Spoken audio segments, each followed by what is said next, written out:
music's fitting for the Satanists that are coming up.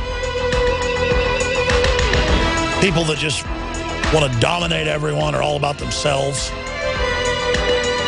The thing is, they're weak. When you really know who they are.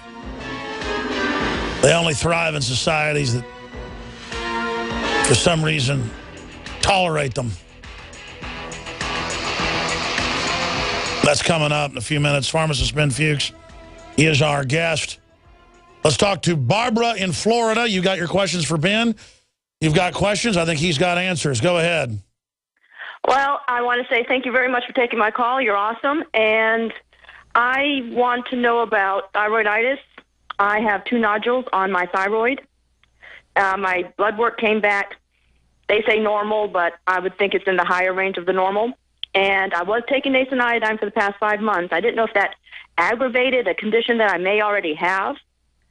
And I have a good diet. I've conquered chronic fatigue and my allergies by changing everything.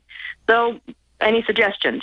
Yeah, you're dealing with a residual probably from your chronic fatigue. There's a very important relationship between the thyroid and your body's stress gland, which is called the adrenal glands. When the adrenal glands become overworked and they're constantly kicking in because you're either eating a lot of sugary foods or you're under a lot of physical stress or psychological stress, the adrenal glands will become overworked and the thyroid will slow down in response. So your thyroiditis may be secondary to a problem with the adrenal glands, and that could be a result of whatever was causing the chronic fatigue.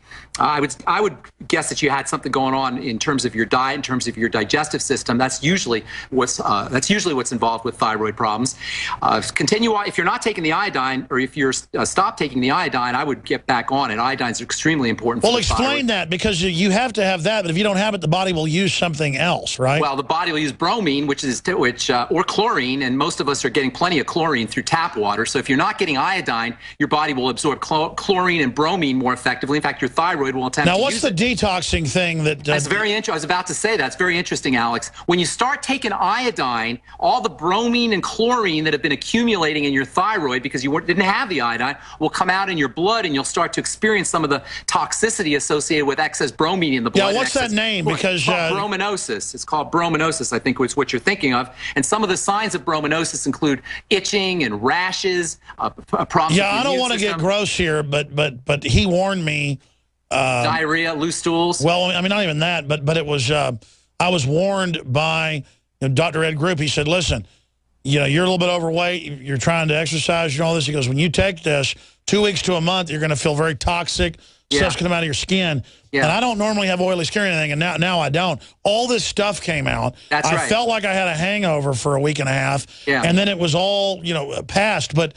As your body fat was breaking down, as you were losing fat, all the toxins that were stored in the fat. And that's one of the things the body will do when it can't handle toxicity. It'll store it in fat. It'll store it in fat in the gut. It'll store it in fat in the breasts. It'll store it in fat in the glutes. And as you start to lose weight, as you start to lose body fat, all those toxins will end up in your blood, and that's probably what you experience. Could it be when you take iodine and you have all those toxins in your thyroid, it pumps them out? Correct. That's called brominosis, and that's one of the things that happen when people start to supplement with a good iodine supplement like the nascent iodine. But that's not a reason not to use the iodine. That's a reason to continue using the iodine and make sure that the bromine doesn't reattach to the thyroid. So I'd be staying on the iodine supplements. And by the way, there's other nutrients that are very helpful for the thyroid, especially the B vitamins and also vitamin A and also essential fatty acids. And then don't forget about the digestive link. There's a very, very important digestive connection to thyroid issues, especially Graves' disease and autoimmune disease, Hashimoto's thyroid and other autoimmune diseases of the thyroid. Ma'am, hope that answers your question. Does that answer your question, Barbara? I was wanting to know if I should take the nascent iodine again or stop taking it. Yes, so that was my question. I mean, that's what I would do. I mean, I'm not telling you what to do. I mean, maybe she should get it out of salt if she's having an issue with another brand, or maybe she could talk to her physicians. What I would tell you, I'm not going to give you advice. I'm just a layperson here. But I mean, you need iodine. Period. You need iodine. Alex and Barbara, these are essential. We're talking about something that is essential. It's not optional. You'll die without it. You'll die without it. Exactly. This is something that the body cannot make and must have. That's what it means to be essential. So if you deprive yourself of supplemental iodine, you better make sure you're eating a lot of fish and not eating a lot of seafood. That's pretty much the only place. All right, we're almost out of time because I got to play this piece coming up. Let's go to Randy in Oklahoma. Quick question, Randy. Okay, real quick here. Way to go, T-Rex. Keep it up, by the way. Hey, Ben, a question on policy and if time a medical one. On policy, I'm on the ballot for a House district up here in Oklahoma. I'd like to get in where we can stop the domination of doctor training and the curriculum in medical schools. Have you seen any groups that will have any good suggestions, for making changes in that, or am I off track on?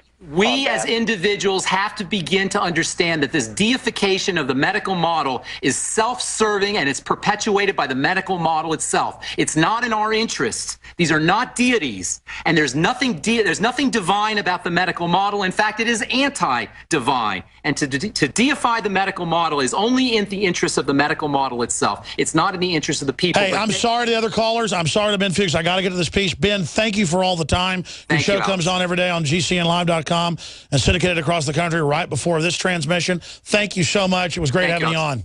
Thank you, Alex. There goes pharmacist Ben Fuchs. Spent about an hour and a half with us. Now,